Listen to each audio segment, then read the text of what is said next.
আলাস্কার ইয়েলনসন ঘাঁটিতে যুক্তরাষ্ট্রের একটি বিমান বিধ্বস্ত হয়েছে। স্থানীয় সময় মঙ্গলবার এ দুর্ঘটনা ঘটে। এক সিটের বিমানটির পাইলট এটি বিধ্বস্ত হওয়ার আগ মুহূর্তে বেরিয়ে যেতে সমর্থ হন। এতে তিনি প্রাণে বেঁচে যান। দেশের সবচেয়ে কম খরচে এবং সহজে বুকিং করুন প্রবাসীর হেলিকপ্টার। সামাজিক মাধ্যমে বিমান দুর্ঘটনার একটি ভিডিও ভাইরাল হয়েছে। এতে দেখা যাচ্ছে খাড়াখাড়িভাবে বিমানটি নিচে নেমে আসছে। ওই সময় পাশেই প্যারাসুটের মাধ্যমে নেমে আসছিলেন পাইলট। বিমানটি বিধ্বস্ত হওয়ার সঙ্গে সঙ্গে এটিতে আগুন লেগে যায়। যুক্তরাষ্ট্রের বিমান বাহিনীর কর্নেল পল টাউনসেন্ড দুর্ঘটনার বিষয়টি নিশ্চিত করেছেন। তিনি বলেছেন, প্রশিক্ষণ চলাকালে F-35 যুদ্ধ বিমানটি বিধ্বস্ত হয়।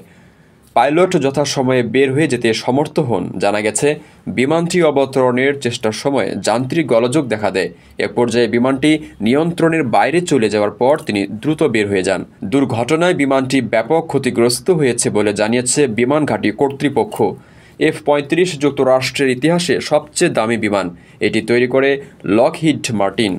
এ বিমান বিক্রি করে সংস্থাটি বর্তমানে সবচেয়ে বেশি অর্থ আয় করছে। যুদ্ধ বিমানটির বিশেষত্ব হলো এটি একটানা 12 ঘন্টা আকাশে উড়তে পারে। একবার আকাশে উড়ার পর উত্তর গোলার্ধের যে কোনো জায়গায় যাওয়ার সক্ষমতা রয়েছে এটির।